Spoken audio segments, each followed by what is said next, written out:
The rain that evening was relentless, sheets of silver slashing through the old village road. Inside a tiny wooden house at the edge of the forest, a gray-haired grandmother sat by her flickering lamp, knitting in silence. Her hearing wasn't as sharp as it used to be, but she caught a faint whimper outside her door. Soft, frightened, almost human. When she opened it, the wind rushed in with the scent of wet earth and leaves, and at her doorstep lay a small, trembling creature curled into a ball. Covered in mud, its back rough and scaly like armor, it blinked up at her with round, pleading eyes. Grandmother gasped softly. "Oh dear!" "A lost pangolin?" she whispered, kneeling beside it. The creature shivered but didn't flee, as though it sensed kindness. With trembling hands, she wrapped it in her old shawl and brought it inside, setting it near the fire. Outside, thunder cracked the sky open, but inside, something gentle began to grow. An unspoken bond. She named the creature Tappy, unaware that fate was smiling in quiet mischief. The nights grew calmer after that. Every dawn, she'd find Tappy curled near her feet, snoring softly, warm as a blessing. Neighbors laughed, calling her the old lady with the lizard pig, but she didn't care. To her, the little creature was family, the child she never had, and though she didn't yet know, the creature she thought was a pangolin would one day become something far greater.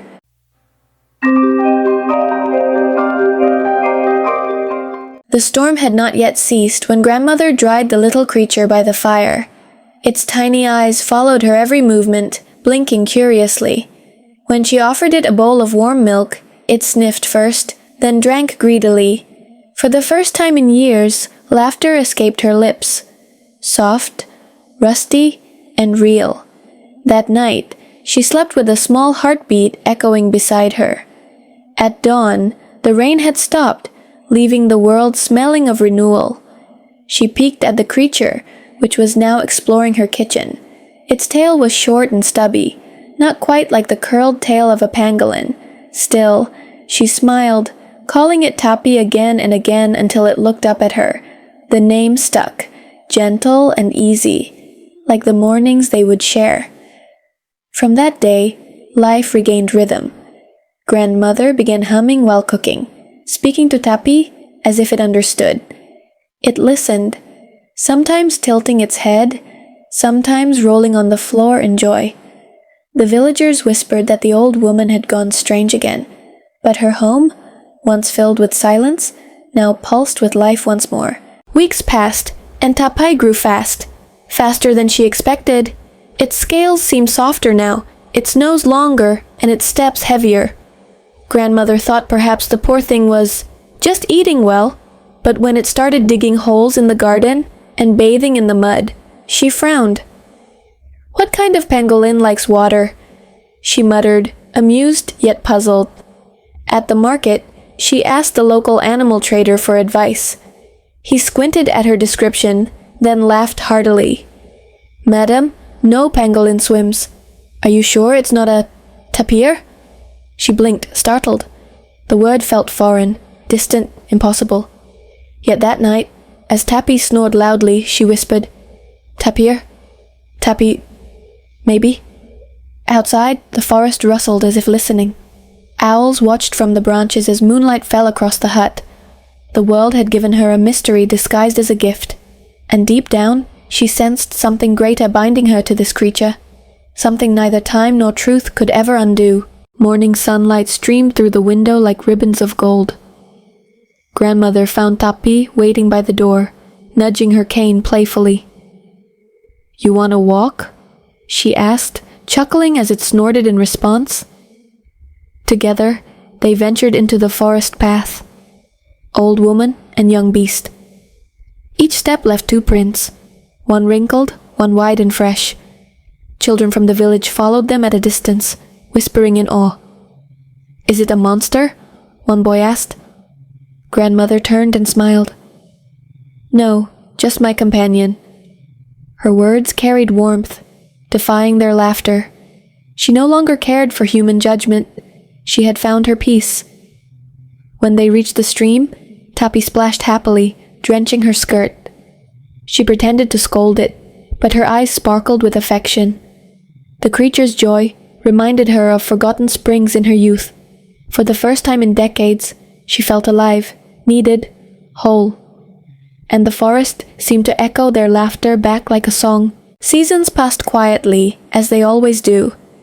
Leaves turned from green to gold, and Tappy grew larger still. Its back was now smooth, its snout long and gentle, its eyes wise. When it stood beside her, it reached her shoulders. The villagers began to call it the forest guardian. Grandmother's hands trembled more these days, her strength fading slowly. But Tappy learned to help her, fetching fruit, carrying baskets, clearing paths. Sometimes she'd rest her hand on its back and whisper, "You're my good boy." It would snort softly, pressing close to her side. Even silence between them felt sacred, like prayer. At night, she'd sit by the fire and tell it stories of love, of war, of home. It listened, eyes half closed, as if understanding every word. Once, she dreamed of a forest spirit thanking her for kindness. When she awoke, Tappy was watching her, tail swaying in the dawn light. It was no longer a foundling, it was her family. One afternoon, a young biologist arrived from the city. He had heard rumors of a giant pangolin in the old woman's yard. When he saw Tappy, his eyes widened in disbelief. "This isn't a pangolin, ma'am. This is a tapir." "A rare one." Grandmother smiled faintly. "Then I suppose I raised royalty?" The young man offered to take Tappy to a sanctuary. He spoke kindly, but his words made her chest tighten. "Thank you," she said softly, "but he belongs here, with me." The biologist hesitated, sensing her unshakable love. He left her his card, then disappeared down the road. That night, Tappy refused to sleep outside. It stayed close to her chair. She stroked its head, whispering, "They don't understand, do they?" Tappy's breath came slow and heavy, full of trust. Outside, the moon rose, pale and watchful over their bond. And somewhere deep in the forest, something stirred. Change. The villagers began to talk more after the visitor left. They said the tapir was cursed, that it would bring misfortune. Children were forbidden to come near her yard. But grandmother stood tall, even with her aching bones. "Let them talk," she said, feeding Tappy slices of mango. One evening, the rain returned, soft, then wild and merciless. Tappy pushed against the door, refusing to leave her side. When thunder cracked, it stood protectively before her chair. She smiled weakly, running her fingers over its damp hide. "Brave boy," she whispered. "You always stay." By dawn, the storm had passed, and the village was quiet, but in her heart, she knew something was shifting again. Her health had waned these past months, her hands shook more, yet she never told anyone. Only Tappy knew her size. And in that silence, love deepened like roots in the rain. One morning, she woke with pain heavy in her chest. She sat outside under the mango tree, gasping softly. Tappy came close, nuzzling her arm with quiet worry. She smiled, forcing calm into her trembling lips. "Don't be sad, my boy. We still have time." She took a thin thread and tied it around its neck, a small charm. "This is our promise," she said, voice thin as the wind. "When I'm gone, the forest will care for you." Tappy blinked, as if trying to understand forever. A tear slipped down her wrinkled cheek unnoticed. That night, the stars shimmered with unusual clarity. Grandmother whispered to them her gratitude for this strange gift. "Thank you for sending him," she murmured, half asleep. Tappy lay beside her, breathing slow and deep. The night held them in a cradle of quiet eternity. A village festival arrived with fireworks and drums. The sounds frightened Tappy, who bolted into the forest.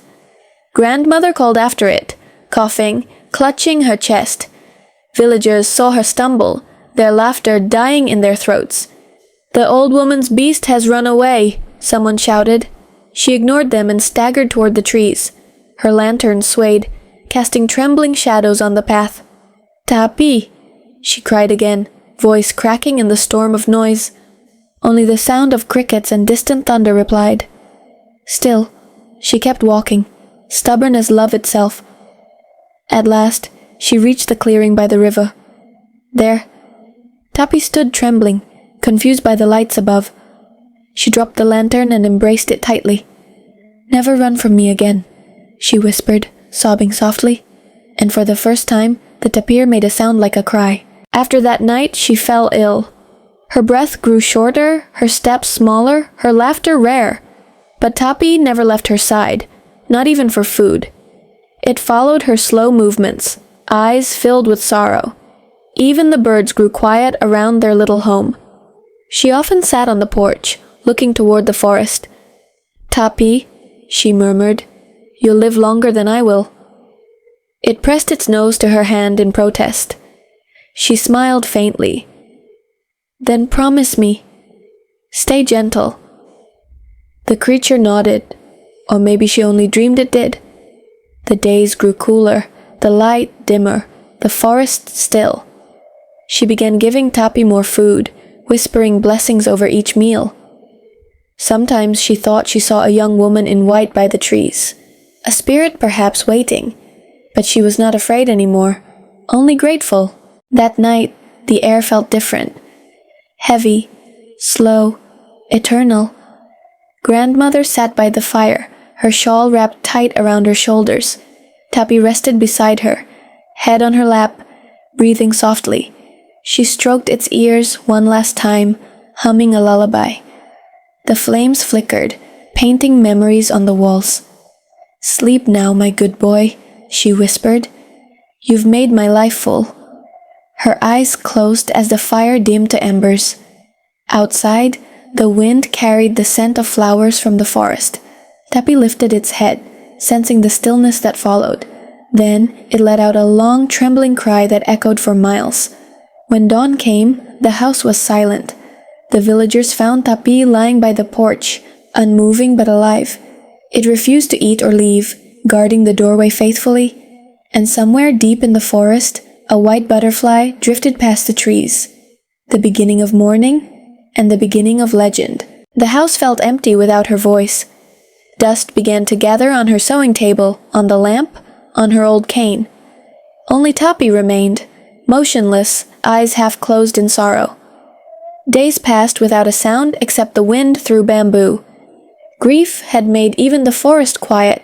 Villagers came once to check if the tapir would leave, but when they saw it standing guard at her door, they stepped back.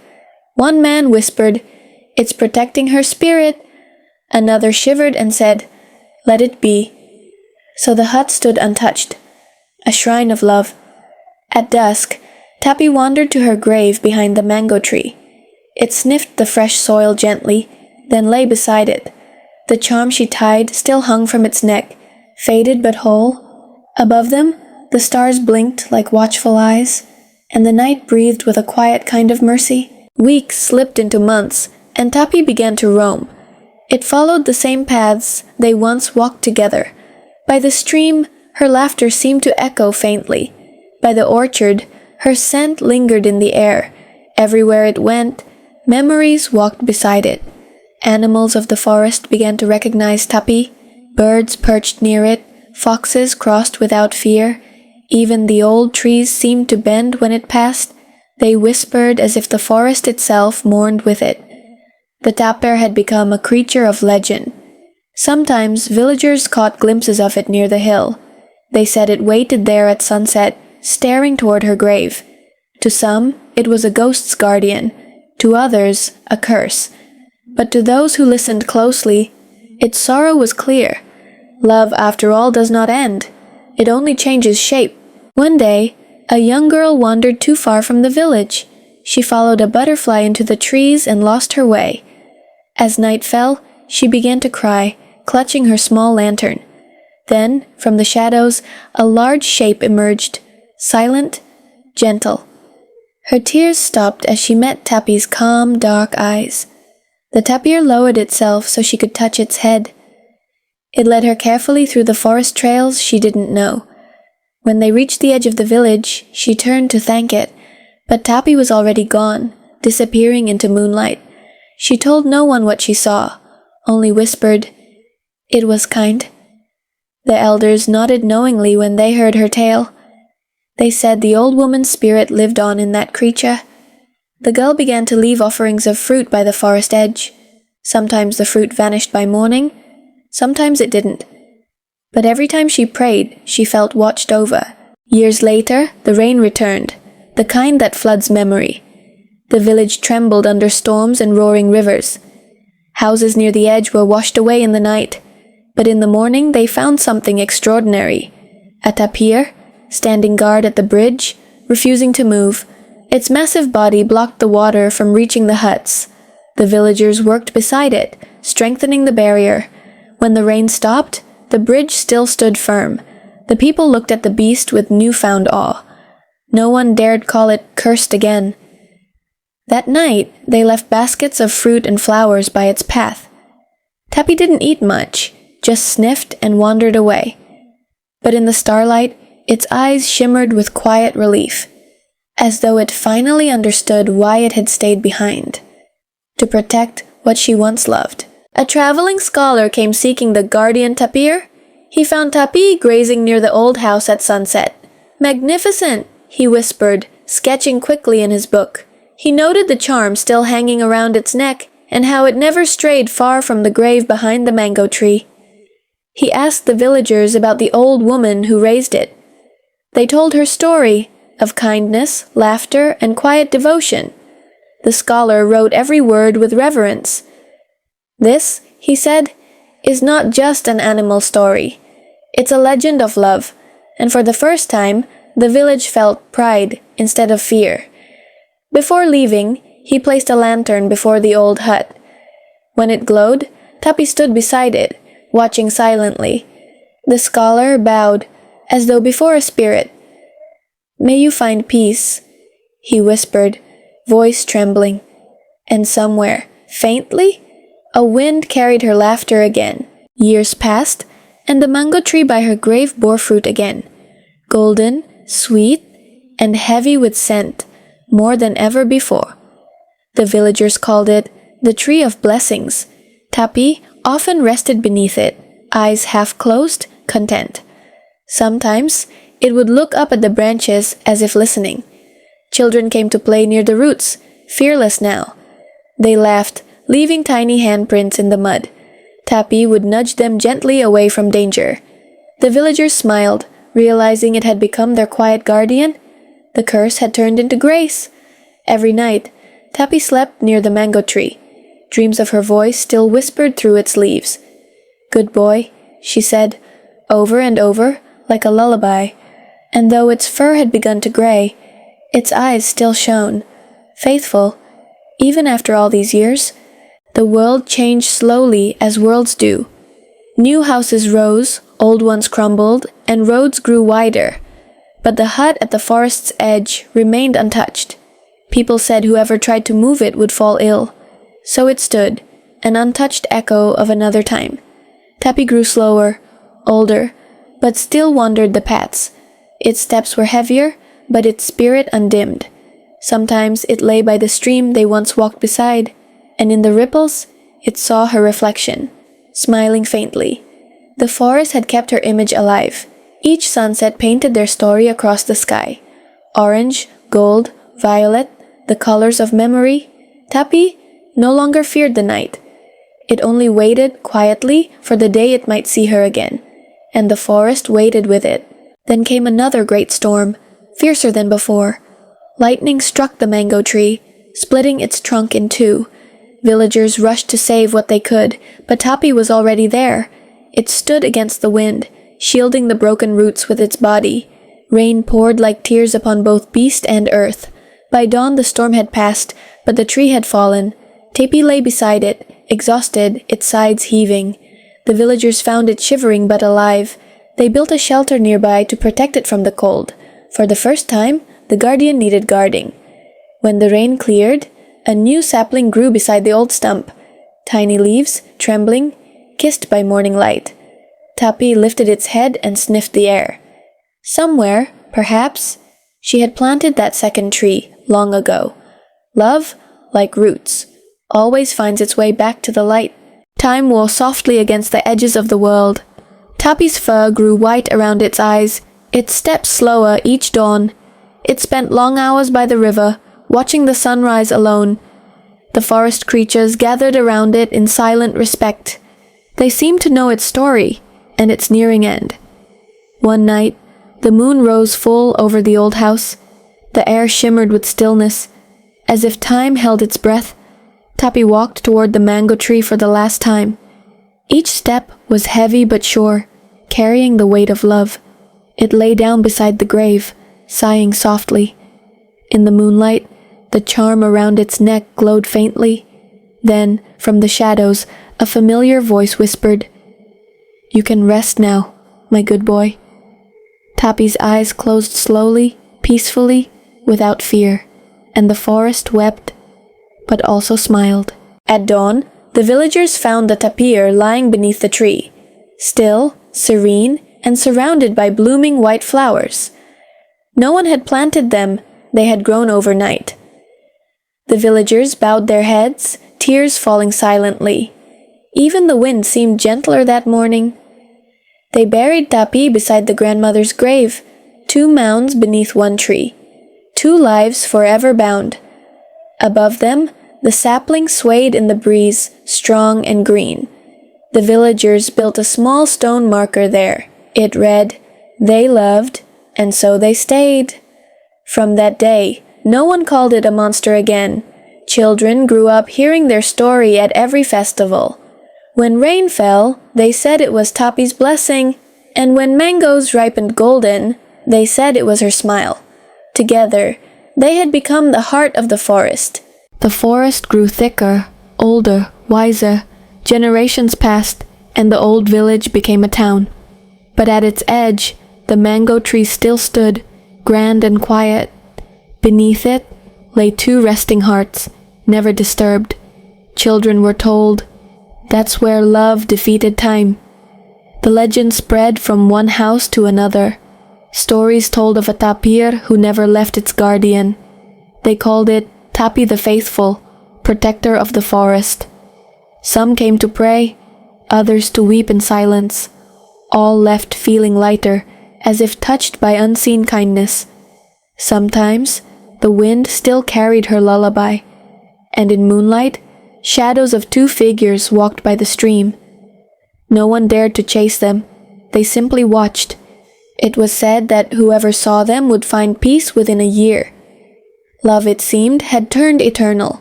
Word of the legend traveled far beyond the town. Travelers came from cities and distant villages to see the place. They brought offerings, fruit, flowers, and prayers for healing. The air there was calm, different from the rest of the world. Even skeptics left with tears in their eyes. A monk once visited and spent the night by the graves. He claimed he dreamed of an old woman smiling by the river. Beside her was a tapir, large and serene, glowing faintly. When he awoke, he whispered, "They are guardians of mercy?" From then on, people came not out of curiosity, but reverence. The forest flourished once again. Birds nested in the mango tree, deer grazed by its roots. Life gathered where love had once lived, and though the hut had long since crumbled to dust, its spirit remained, humble, warm, and everlasting. A young writer arrived one spring carrying only a notebook. He had heard whispers of the grandmother and her tapir. He stayed by the grave for 3 days, observing everything, the rustle of leaves, the hum of bees, the stillness of devotion. He wrote it all down, heart trembling with awe. He spoke to elders, collecting every memory they had left. Some recalled her laughter, others, the night she found the creature. Each story was a thread, and he wove them carefully. When he finished, he titled it, "The Tapir Who Stayed." The villagers wept when he read it aloud. That night, the writer dreamed of her voice saying, "Thank you." When he awoke, a white feather rested on his chest. He kept it pressed between the pages forever after. The story became known across the country, and the legend, once whispered, became immortal. Years later, travelers began reporting strange sights. A soft glow appeared near the river some nights. It moved like moonlight on four legs, slow and graceful. Children called it the spirit of Tapi. Adults only smiled, remembering the tales of old. One man followed the glow once, out of curiosity. He found nothing but footprints by the water's edge. Yet, he swore he heard humming in the air. A lullaby. The same one the old woman once sang. He never doubted the legend again. The villagers placed a lantern on the hill each year. They said it helped guide wandering souls home. And on still nights, two shapes could be seen from afar. One walking upright, one walking low beside it. Together, they crossed the moonlit forest without a sound. The stream that ran near the old house never dried. Even in drought, its waters remained clear and cool. People said it flowed from the tears of the tapir. Others said it was a blessing from the grandmother's spirit. Either way, it became sacred ground. Fishermen refused to cast nets there. They said doing so would bring sorrow upon their homes. Instead, they washed their hands and prayed for peace. Birds came to drink there, fearless, every morning. And each ripple seemed to hum an old familiar tune.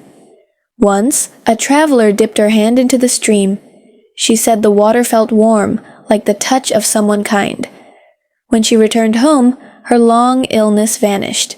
The villagers didn't question it. They simply bowed to the forest. For miracles, they believed, belonged to love. A wandering painter arrived with his easel and brushes. He wished to capture the beauty of the forest of faith. But when he reached the mango tree, his hands trembled. The air shimmered like a veil of gold, whispering softly.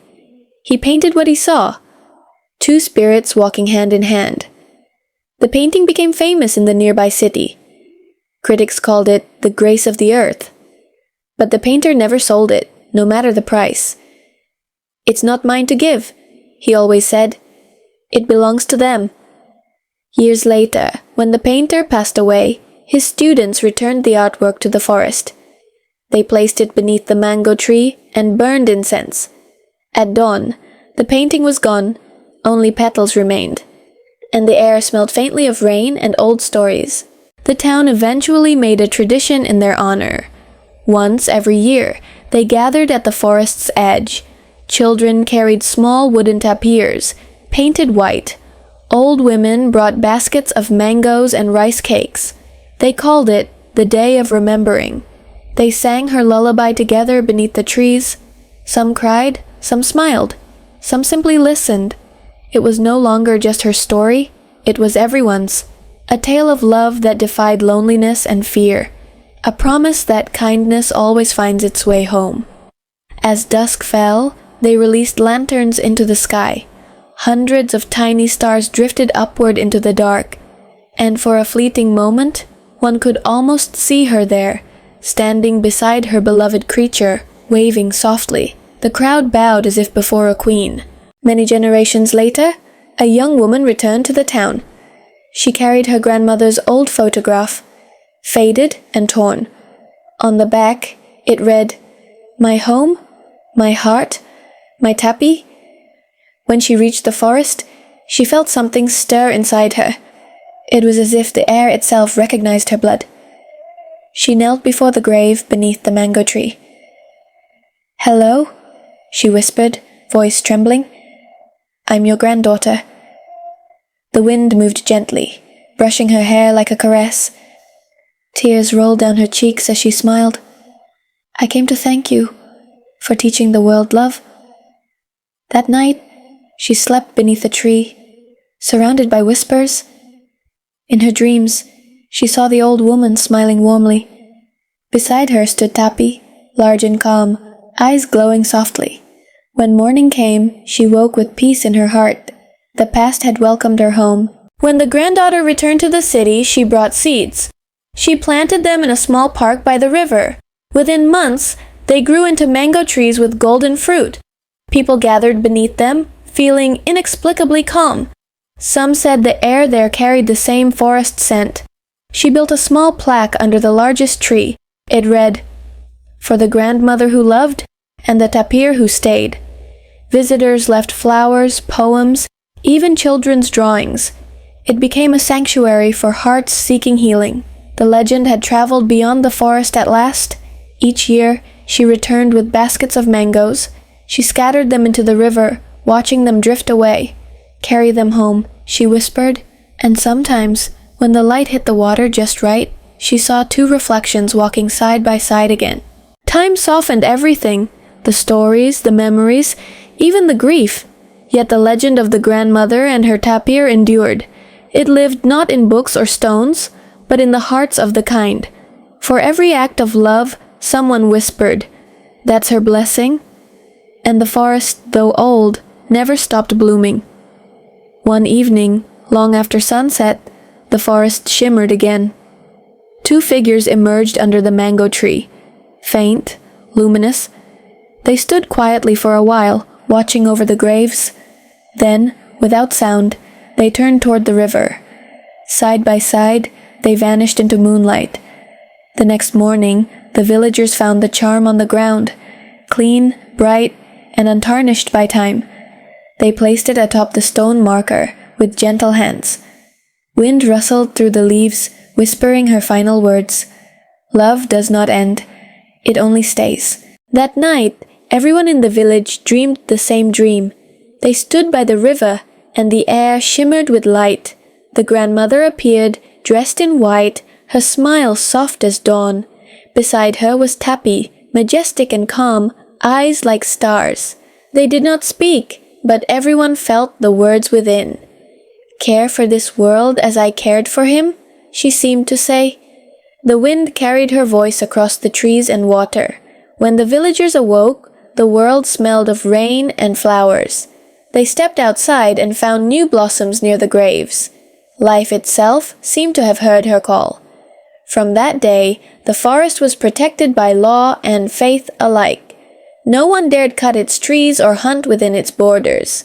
It became known as Hutan Kasih, the forest of love, a place where sorrow healed and hope was reborn. Her dream had become everyone's promise. One evening, a boy became lost deep in the forest. Night fell fast, and he began to cry, clutching his torch.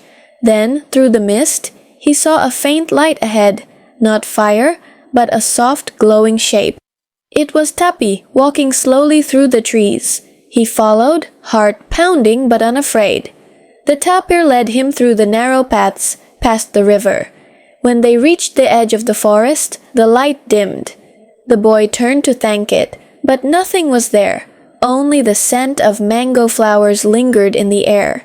When he returned home, his parents listened in awe.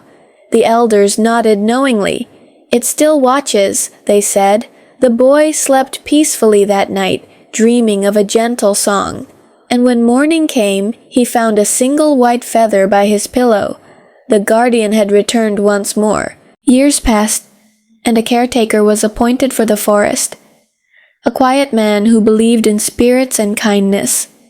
He built small altars beneath the mango tree, kept the path clean. Each morning he greeted the graves with a bow. "Good morning, grandmother." "Good morning, Tappy," he'd say. He noticed something strange after many years of tending. The grass around the graves never withered, even in dry season. At night, soft lights would flicker between the roots. Sometimes he'd hear gentle footsteps near the stream. But he never felt fear, only warmth. He once told the townsfolk, "This place is alive." They laughed, but he only smiled knowingly. To him, the forest wasn't haunted, it was blessed. He continued his care until his final breath. And when he died, flowers bloomed on his resting place too. One misty dawn, a traveler saw something miraculous. A tapir, pure white, standing by the riverbank. Its skin shimmered softly, like morning fog turned solid. It looked toward him, calm, eternal, unafraid, then vanished into the mist before he could blink. He ran to the village, shouting about the vision. Some believed, others smiled, whispering, "Tappy has returned." They said the white tapir appeared only to kind hearts, to remind people of compassion and humility, and of the old woman who once loved without measure. That story spread through generations again. Children dreamed of seeing the white tapir one day. And parents told them, "Be gentle and you might." For kindness was the only path to its presence, and faith was its true reflection. Centuries later, the forest became a sanctuary. A small temple was built near the mango tree's descendants. It was made of stone, wrapped in vines, open to the sky. Inside, carvings showed an old woman and a tapir side by side. Above the altar, a single word, Kasi, love. Pilgrims came from far away, bringing prayers and tears. Some asked for strength, others for forgiveness. All left with peace in their eyes. The caretakers said, "This temple heals those who listen," and the forest answered with birdsong. The air was never still within its walls. Lanterns burned without wind, flowers bloomed year-round. Monks said a spirit still walked the grounds at twilight, an old woman with silver hair, smiling softly, followed by a white tapir who never aged. One summer, a great drought struck the region. Rivers dried, fields cracked, and people began to pray. The townsfolk gathered at the temple, desperate for rain. They sang her lullaby, the one that once calmed Tapi's heart. Their voices trembled, but did not falter. As their song rose, the wind began to stir. Leaves swirled, clouds gathered, and thunder rolled.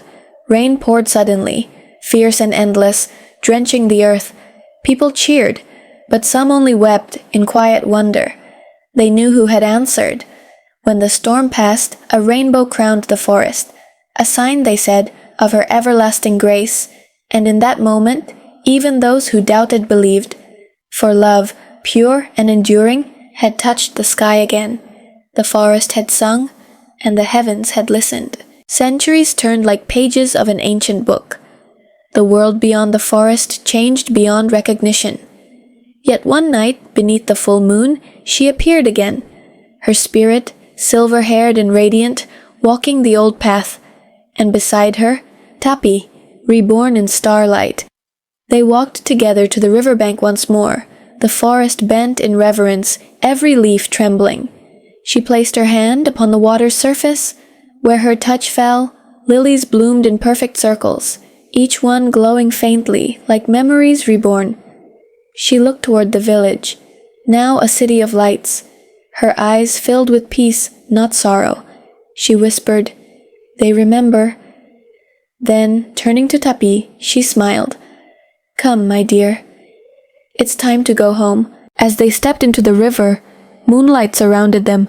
Their forms shimmered, fading slowly into the water's glow. Tapi turned once, as if to look back at the forest.